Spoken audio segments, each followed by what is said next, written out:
Alara felt the finality of it not in the slamming of the heavy oak door, but in the silence that followed. It was a dense, airless quiet that pressed in on her, a stillness where the familiar echoes of her life, the scrape of her husband Thomas's boots on the flagstones, the low murmur of his voice from the next room, had been systematically excised. Marcus, her brother-in-law, had not shouted. His cruelty was of a colder, more meticulous variety. He had presented her with the rolled parchment, the seal of the magistrate still brittle on its ribbon, and explained the law with a patient, condescending precision. The farm, the house, the livestock, all of it had been entailed to the male line. With Thomas gone and no son to her name, her claim had evaporated like morning mist on the fells. She was a ghost in her own home, and he was simply, quietly, exercising his right to exercise her. He had made a show of magnanimity, a performance for the benefit of the village's ever-watchful eyes. He wouldn't see her cast out with nothing, he had declared, his voice resonating with a false timbre of familial duty. He was deeding to her the small plot at the parish edge, the one they called the Grieve. The name itself was a cruel irony, a patch of land known for its stony heart and the keening wind that never ceased its lament across its barren surface. It was a place where shepherds had long ago given up, leaving behind the skeletal remains of a stone hut, a structure that looked less like a shelter and more like a collection of rocks tired of standing. To give her the Grieve was not an act of charity. It was a carefully worded insult, a sentence of slow, isolated ruin. It was a way to be seen doing something while doing nothing at all. She stood on the muddy track that led away from the only home she had ever known, a small bundle of her personal effects clutched in one hand. The air was sharp, carrying the scent of wood smoke and damp earth, the signature perfume of late autumn's inexorable march toward winter.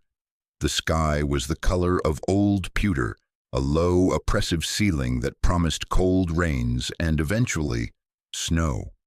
The wind, a constant presence in this part of the world, had a new and personal bite to it. It whipped her thin shawl around her shoulders and seemed to pry at her resolve with icy fingers. She looked back once at the farmhouse, its windows glowing with a warm, buttery light that was no longer for her. She saw Marcus's silhouette pass before a window, and she turned away, a hard, cold knot forming in her stomach. It was not grief for Thomas that she felt in that moment, but a searing, clarifying anger. Grief was a luxury she could no longer afford.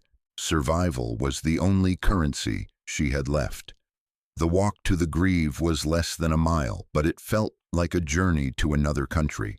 The path dwindled from a respectable cart track to a faint trail overgrown with gorse and thistle. The land grew stonier, the soil thinner, as if the very life of the earth was retreating from this forsaken corner. When she finally saw it, perched on a slight exposed rise, her heart, which she thought could sink no further, found a new depth of despair.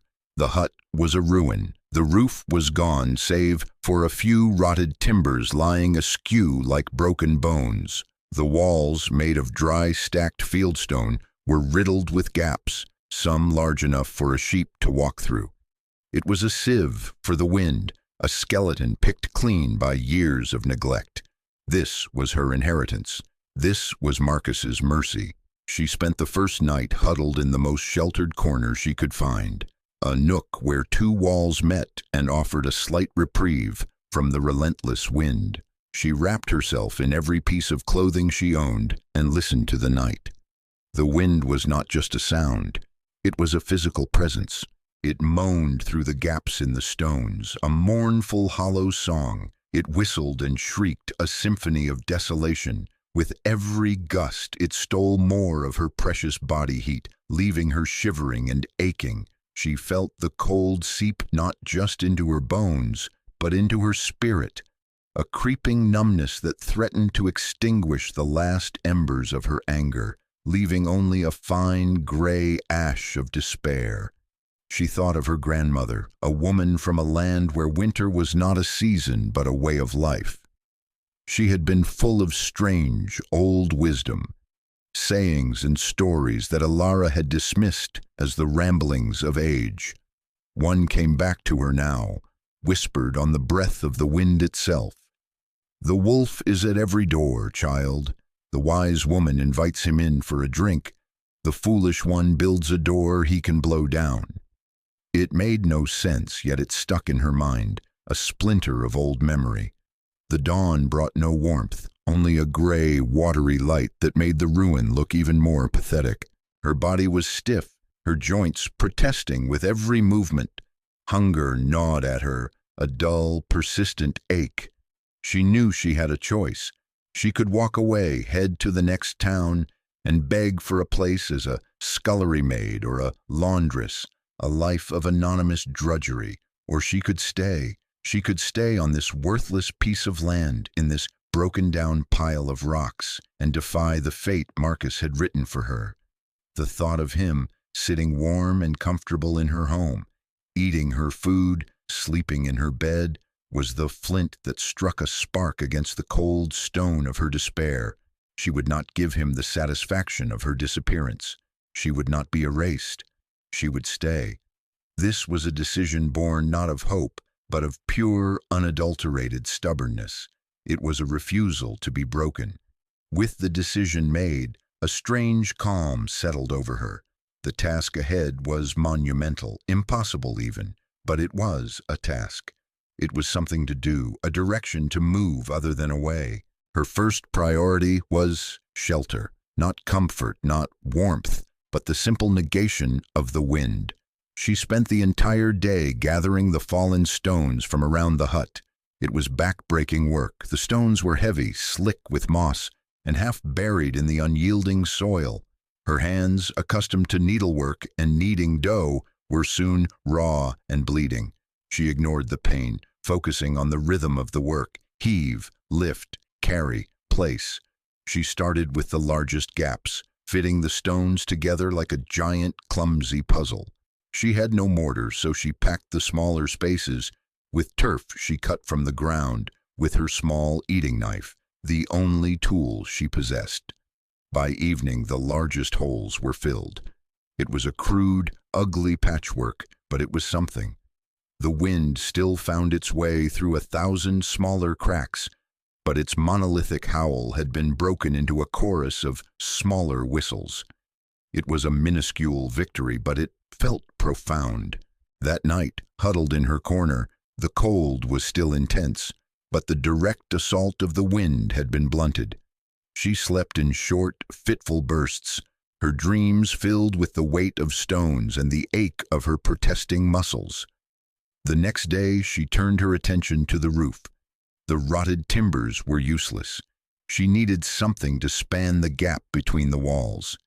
She found a small copse of stunted hardy trees in a hollow a quarter-mile away. They were bent and twisted by the wind, but they were strong. She had no axe. She spent hours wearing through the trunk of a small tree with her knife, a seemingly futile task. The blade grew dull, her wrist ached, but she persisted, sawing back and forth, her breath coming in ragged clouds. When the tree finally fell with a crack, she felt a surge of triumph that was dizzying in its intensity. It took her the rest of the day to drag it back to the hut. Over the next week, she felled 4 more, each one a testament to her unyielding will. She laid these makeshift beams across the top of the walls. For the roof itself, she gathered armfuls of heather and tough, wiry grasses. She layered them thickly over the beams, then covered the whole thing with heavy sods of turf, laid grass side down. It was a living roof, heavy and dense. It would not keep out a hard rain, not yet, but it cast the interior of the hut into a deep, welcome gloom. It created a space that was separate from the vast, oppressive sky. It created an inside. It was during this work that she began to truly study her environment. She was no longer just a victim of it, she was a student. She noticed things she had never seen before. She noticed how the ground on the northern windward side of the hut was scoured bare, while on the southern sheltered side, the earth was deeper and richer. She dug her fingers into it. Just a few inches below the surface, the soil was a dense, heavy clay. It was cool to the touch, but it was a stable coolness, insulated from the biting air, and it held its shape. She squeezed a handful, and it formed a solid, satisfying clod. Another memory of her grandmother surfaced. She remembered the old woman sitting by the fire, her hands caked in mud, patching a crack in the hearth. "The earth remembers warmth," she had mumbled, more to herself than to anyone else. "You give it a little, it holds it for you, like a good friend." At the time, it had meant nothing. Now, standing in the cold, a lump of clay in her hand, the words echoed with the force of revelation. The stones of the hut were a good skeleton, but they were full of holes. They let the wind in and the warmth out. What if she could give the skeleton a skin, a thick skin of earth? The idea was so simple, so primitive, that it felt both foolish and profound. The learned men built with quarried stone and sawn timber, with mathematics and straight lines. They fought the elements with height and rigidity. Her plan was to yield, to embrace the most basic material of all. She would not just patch the cracks. She would encase the entire structure. She would mix the clay with the dried grasses for binding and water, from the slow, steady seep she had found at the bottom of the rise. She would pack it into every crevice, over every stone, building up a layer so thick that the wind would have no choice but to go around, not through. The hut would become a part of the hill itself. It would become a den. The community, what little of it existed at this frayed edge of the parish, had mostly ignored her. They saw her as a tragic figure, a problem solved by Marcus's cruel charity. But her strange, ceaseless labor began to draw notice. A shepherd boy driving his flock along the ridge saw her dragging a log and reported it in the village. A farmer mending a distant fence watched her digging clay and mixing it with her feet in a shallow pit. The stories began to circulate, colored with pity and a growing sense of morbid curiosity. The widow from the farm had gone mad with grief. She was building a mud pie on the hill. Silas, the blacksmith, was the first to approach her directly. He was a man built of the same stuff as his anvil, solid, practical, and resistant to nonsense. He had known Thomas well and felt a nagging sense of pity for Alara, mixed with a healthy dose of skepticism about her predicament. He found her one afternoon, covered head to toe in reddish-brown clay, methodically slapping handfuls of the thick daub onto the outer wall of the hut. She had already covered most of the north-facing wall, the one that bore the brunt of the prevailing wind. The effect was startling. The sharp angles of the stones were disappearing under a smooth, organic shell. It looked ancient, primal. "Alara," he said, his voice gentle but laced with concern. She started, so lost in her work she hadn't heard him approach. She turned, her face smudged with mud, her eyes weary but fiercely focused. "Silas," she acknowledged, her voice hoarse. He looked at the wall, then at the pile of mixed daub, then back at her. He shook his head slowly, a sad, knowing gesture. "Lass, what are you doing? This is a fool's errand. The first hard rain will wash all this away. You're spending your strength on nothing." "It's not just mud," she said, her voice stronger than he expected. "It's clay and straw. It will hold." "It's a mud wall," he countered, trying to be kind. "It won't stand up to a proper winter storm. We're due for a hard one, the old-timers say. A wolf winter. You can't stay here, Alara. Come down to the village. The vicar will find a place for you." "The vicar will find me a corner in a storeroom and a list of chores longer than my arm," she replied, her tone sharp. "I will not be a charity case, Silas. Not for the vicar, and certainly not for Marcus." The blacksmith sighed. He saw the fire in her eyes, the unyielding set of her jaw.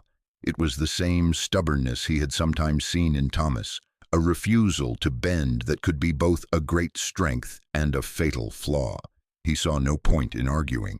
He had brought a small gift, a peace offering of sorts. He held out a rehoned spade, its edge keen and bright. "I sharpened this for you," he said gruffly. "Your knife is no tool for digging." She looked at the spade, then at his face. She saw the pity there, but also something else, a flicker of grudging respect. She took it from him, the smooth, worn wood of the handle feeling solid and real in her hands. "Thank you, Silas," he nodded, turning to leave. "Just be careful, Alara. Pride is a cold blanket in a blizzard." He walked away without looking back, convinced he had just armed a madwoman for her own destruction. His visit meant to dissuade her, only hardened her resolve. His words, "Wolf Winter," echoed in her mind, not as a threat, but as a deadline. The work became an obsession.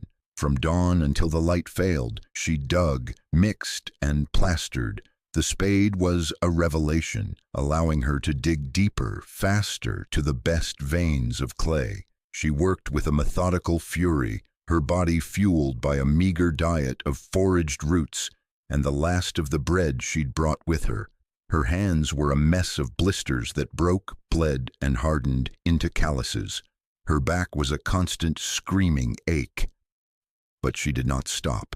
She developed a system. She would spend the morning digging and hauling clay and water. The afternoon was for mixing, stomping the cold, wet earth and straw together with her bare feet until it reached the perfect consistency. The evenings in the fading light were for application. She learned to work the daub into the cracks first, forcing it deep into the wall's core before building up the outer layers. She worked from the bottom up, letting each layer dry slightly before adding the next. The walls grew thicker by the day. She was not just building a shelter. She was sculpting one, shaping it out of the very land it stood upon. The second visitor was not so kind. Marcus rode up one day, his horse picking its way disdainfully through the rocks. He sat astride the fine animal, looking down at her, a smirk playing on his lips. She was on her knees, packing daub around the base of the hut, her hair matted with sweat and dirt. "Well, sister," he began, his voice dripping with condescending amusement. "The talk in the village is true, then. You've taken to making mud pies. Has grief finally addled your mind completely?" Alara rose slowly, wiping her hands on her dirt-stiffened skirt. She met his gaze without flinching. "I am building a house, Marcus." He laughed, a harsh, barking sound that startled a flock of crows from a nearby crag. "A house? You call this mound a house? It's an animal's den. You are an embarrassment, Alara. People are laughing. They're calling you the Mole Woman." "Let them laugh," she said, her voice quiet but steady. "I would rather be a mole in her own den than a cuckoo in another bird's nest." The smirk vanished from his face, replaced by a flash of anger. Her words had hit their mark. "You have a sharp tongue for a beggar. You should be grateful for my charity. This land, this hovel, it is more than you deserve." "I am grateful for nothing from you," she said. "Now, if you are finished with your inspection, your horse is trampling the grass I need for my mixture." He stared at her for a long moment, his jaw tight. He had expected tears, pleading, a broken woman he could pity and control. He found instead a creature of earth and will, someone he no longer recognized. He yanked on his horse's reins, turning it sharply. "When the winter comes and you are freezing in your mud hole, do not come crawling to my door. You have made your choice." He spurred his horse and galloped away, leaving the scent of leather and indignation hanging in the air. His visit spread a new wave of stories through the village. The Mole Woman was not just mad, she was proud. She had insulted her benefactor. The community's pity began to curdle into something harder, a sort of collective scorn. She was flouting the rules, refusing her proper place as a destitute widow dependent on the community's goodwill. Her project became a symbol of her defiance, and they wished for it to fail. They wished for the winter to come and teach her a lesson. Alara was aware of their judgment. She felt it in the way people averted their eyes when she made a rare trip to the village well, the way children would whisper and point from a safe distance. Their scorn was another wall she had to build against, but this one was inside herself. It fueled her work, every slap of daub against the stone a silent retort, every aching muscle a testament to her independence. She finished the walls in the first week of November. The hut was almost unrecognizable. It was no longer a structure of stone, but a low, rounded mound that seemed to grow organically from the hillside. The walls were now nearly 3 feet thick, a massive barrier of earth and rock. She had left only a small, low opening for a door and a single, tiny window on the sheltered southern side. For the door, she wove a thick mat of saplings and heather, dense and heavy. The window she covered with a piece of scraped sheepskin Silas had left for her on one of his silent visits, a translucent membrane that would let in a little light but no wind. The inside was dark and smelled of damp earth and drying herbs she had gathered. It was small, barely large enough to stand in the center, but it was utterly, profoundly still. When she pulled the heavy mat over the doorway, the world outside vanished. The constant, wearying voice of the wind was silenced, reduced to a distant whisper. The silence was so complete it was a presence in itself. For the first time in months, she felt a sense of security, a feeling of being held rather than being exposed. She built a small hearth and chimney in the center of the hut, using the flattest stones and sealing them with a finer, stickier clay from the banks of the seep. The design was one her grandmother had described, a low, wide firebox that would radiate heat outwards, warming the floor and the base of the walls. The real test came when she lit the first fire, a small, carefully managed fire of dried gorse and peat. The smoke drew poorly at first, filling the small space, and her heart sank. But then the draft caught, and the smoke began to billow up the chimney. The stones of the hearth began to warm. It wasn't a roaring blaze, but a steady, pulsing heart of heat at the center of her earthen shell. She sat before it, extending her calloused hands to the warmth, and allowed herself a moment of quiet satisfaction. She had done it. She had built a home. It was a strange, primitive, half-buried thing that the world mocked. But it was hers, and it was ready. The winter did not creep in. It fell from the sky like a judgment. It began with a change in the quality of the light, a steely, ominous glare that leached all color from the landscape. The wind, which had been a constant companion, dropped into an eerie, watchful silence. The air grew so cold it hurt to breathe. Then the snow began. Not the gentle, drifting flakes of a picturesque winter, but a hard, driving onslaught of ice pellets, a horizontal assault launched from a bruised purple sky. In the village, people hurried indoors, checking their woodpiles and shuttering their windows. There was a nervous energy, a sense that this was not an ordinary storm. The wind rose with the falling snow, and soon it was a shrieking, demonic force. It tore at roofs, rattled doors in their frames, and found every tiny crack and crevice in the most well-built homes. The snow did not just fall. It flew, piling into monstrous drifts that reshaped the world, burying fences and blocking roads within hours. Inside his large, handsome farmhouse, Marcus felt the cold as a personal affront. Despite the great fires roaring in his hearths, drafts snaked across the floors like icy serpents. The windows, symbols of his wealth and status, were now his greatest weakness. Vast, thin panes of glass that radiated cold and rattled ominously with every gust. He and his family were forced to retreat to a single room, huddled in blankets, feeding the fire with a profligate desperation. The sound of the wind was a constant, terrifying roar, the sound of a world being torn apart. His thoughts, unbidden, went to the woman in the mud hut. He pictured her frozen, buried, a grim and fitting end to her foolish pride. The thought gave him a small, mean flicker of satisfaction in the vast, cold misery of the storm. Silas, in his own sturdy cottage, fared better, but only just. His home was smaller, built with a blacksmith's practicality, but the cold was insidious. Frost was forming on the inside of the walls. They were burning through their winter stock of wood at an alarming rate. His wife and children were pale and quiet. Their world shrunk to the small circle of warmth around the hearth. He worried about his livestock, but he worried more about Alara. The image of her, defiant and covered in mud, haunted him. He had called her a fool, but he had also admired her spirit.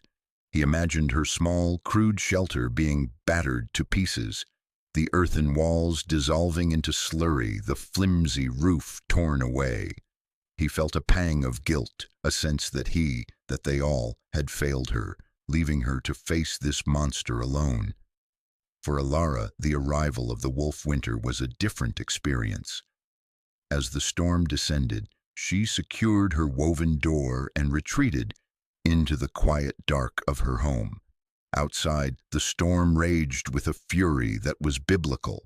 The wind howled and screamed, a sound of pure elemental chaos. But inside the hut, it was a distant thing, a story being told in another land. The thick, seamless walls of earth and stone did not rattle or shake. They absorbed the wind's fury, their sheer mass rendering it impotent. There were no drafts. The only sound was the soft crackle of her tiny, efficient fire and the gentle hiss of the melting snow on the very top of her chimney stones. The cold did not penetrate. The immense thermal mass of the walls, warmed over days by the small fire and her own body heat, had become a reservoir of stable temperature. The ground beneath her, insulated from the frozen air, radiated a gentle coolness, not the biting frost that was creeping into the cellars of the village. She was not just surviving, she was comfortable. She had a small stock of dried meat and foraged nuts, a container of clean water. She sat by her fire, mending her worn shawl, the silence in her hut, a profound counterpoint to the raging symphony of destruction outside. The earth had remembered the warmth, just as her grandmother had said. It was holding it for her. For 3 days, the blizzard raged without cease. In the village, desperation began to set in. Woodpiles dwindled, food was rationed. The cold was a constant, debilitating enemy. On the 3rd day, a section of Silas's barn roof collapsed under the weight of the snow, and he lost 2 ewes. The loss, combined with his gnawing guilt about Alara, pushed him to act. He had to know. He had to see. He bundled himself in every layer of wool and leather he owned, took a shovel and a lantern, and told his wife he was going to check on the widow. She pleaded with him not to go, that it was suicide to venture out in this, but she saw the same stubborn resolve in his eyes that he had once seen in Alara's. He plunged into the storm. The world outside was an unrecognizable white hell. The wind tore at him, trying to rip the breath from his lungs. The snow was waist-deep, and he had to fight for every single step, often using the shovel to clear a path before him. It was a journey of a few hundred yards, but it took him over an hour, a brutal, exhausting battle against the full force of the winter. He navigated by memory, his world a swirling vortex of white. Several times he thought he was lost, that he would wander until he froze, a foolish man dying on a fool's errand. But then he saw it, or rather he saw what was left of it, a low white mound, barely distinguishable from the surrounding snowdrifts. A plume of smoke, thin but steady, rose from a small opening in the top, the only sign that it was not just another feature of the buried landscape. His heart sank. She was trapped, buried alive. He stumbled forward, shouting her name. his voice snatched away by the wind. He reached the mound and began to dig frantically at the place where he remembered the door being. He clawed at the snow and ice with his shovel, his movements clumsy in the thick mittens. He finally uncovered the top of the woven doormat. He pounded on it with his fist. "Alara, Alara, are you in there?" He heard a muffled sound from within, and the doormat shifted. It was pushed outwards, and a figure appeared in the opening, silhouetted against a soft, dim light. It was Alara. She was not frostbitten, not starving, not panicked. She looked calm, her face illuminated by the gentle firelight from within. A wave of warmth washed out of the opening, a gentle, earthy-smelling warmth that felt like a physical blanket against his frozen face. He stared, speechless. He had come expecting to find a tomb, a frozen corpse. He had found a sanctuary. "Silas," she asked, her voice calm, "you should not be out in this. Come in." He stumbled through the low doorway, his huge frame barely fitting. He stood hunched in the small space, blinking, trying to make sense of what he was seeing. The air was warm, not hot, but a comfortable, stable warmth that felt more deeply nourishing than the fiercest fire in a drafty room. The walls were smooth, dry to the touch, and radiated a faint, pleasant heat. There was no frost, no dampness. A small fire glowed in the hearth, and a pot of something that smelled of herbs and roots was simmering beside it. It was a den, yes, but it was a warm, safe, living den. He looked from the walls to the fire, to her calm face. The sheer, impossible reality of it overwhelmed his practical, conventional mind. All his knowledge, all the wisdom of the village builders, all the rules of how to survive a winter, they were all wrong. And this mad woman, this mole woman, had been right. How? The word came out as a croak, a whisper of disbelief. She simply gestured to the thick, curving walls around them. "The earth holds the heat," she said, as if it were the simplest, most obvious thing in the world. Silas sank to his knees, not in supplication, but under the weight of his own exhaustion and astonishment. He looked at the woman he had pitied, the woman the entire village had mocked. He saw not a mad woman, but a prophetess. He began to laugh, a low, rumbling sound of pure, unadulterated awe. "I'll be damned," he breathed, shaking his head. "We all called you a fool, and we're the ones freezing in our sturdy houses while you're snug in a mud pie." He looked at her, his eyes full of a new and profound respect. "We were the fools, Alara. We were the fools all along." When the blizzard finally broke 2 days later, the world it revealed was shattered and still. The village was a place of loss. Several of the elderly had succumbed to the cold. Livestock losses were catastrophic. Marcus had lost nearly half his flock, the animals frozen in his supposedly superior barn. His pride was in ruins, his wealth diminished, his authority shaken. The story of Silas's journey to Alara's hut spread through the shell-shocked community like wildfire. At first it was met with disbelief, but Silas was not a man given to flights of fancy. He described the warmth, the stillness, the quiet ingenuity of her shelter, and his testimony was unshakable. The scorn and mockery directed at Alara evaporated, replaced by a stunned, fearful respect. The name Mole Woman was never spoken again. Instead, they began to speak of Alara's Keep, or the Earthen House. She was no longer an outcast to be pitied, but a mystery to be understood. People began to make the trek to her hut, not to stare but to learn. They came in ones and twos, humbled by the storm, their faces etched with hardship and a new curiosity. They saw the thick, embracing walls. They felt the serene warmth inside. They asked her questions, their voices tentative, about the mixture of clay and straw, about the thickness of the walls, about the way the earth held the heat. Alara, who had been defined by her isolation, found herself becoming a teacher. She shared her knowledge freely, explaining the simple principles she had discovered through instinct and her grandmother's forgotten wisdom. Silas became her first and most vocal disciple, translating her intuitive knowledge into practical terms the other men could understand. He spoke of thermal mass and insulation, giving scientific names to her art. That next summer, a new kind of building began in the valley. It started with small things. Farmers began banking the north walls of their own homes with thick layers of earth and sod. They packed daub into the foundations of their barns. Silas, with Alara's guidance, built a new, partially subterranean smokehouse that held its temperature perfectly. Her folly was becoming the new vernacular, a piece of hard-won local wisdom born from a wolf winter and one woman's refusal to break. Marcus never came to her. His pride would not allow it. But she heard that he had quietly ordered his farmhands to bank the foundations of the main house with thick turf, a silent, bitter admission of her victory. Years passed. Alara lived out her days in her earthen keep. She never grew rich.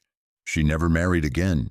She never sought power or status, but she earned something far more valuable, a deep, abiding respect. She was no longer the widow, the outcast, the madwoman. She was Alara of the keep, a quiet fixture in the landscape, as solid and enduring as the home she had built with her own two hands. The practice of earthen building became embedded in the culture of the region, a technique passed down through generations, forever known as Alara's method. Her story became a legend told by grandparents to their grandchildren on cold winter nights, a reminder that the most profound wisdom is often found not in the grand designs of powerful men, but in the quiet observation of the earth, and in the stubborn heart of a woman who was left with nothing and chose to build everything. The world had given her a ruin, and she had transformed it into a legacy, proving that what is discarded often holds the deepest value, waiting only for the right pair of eyes to see it.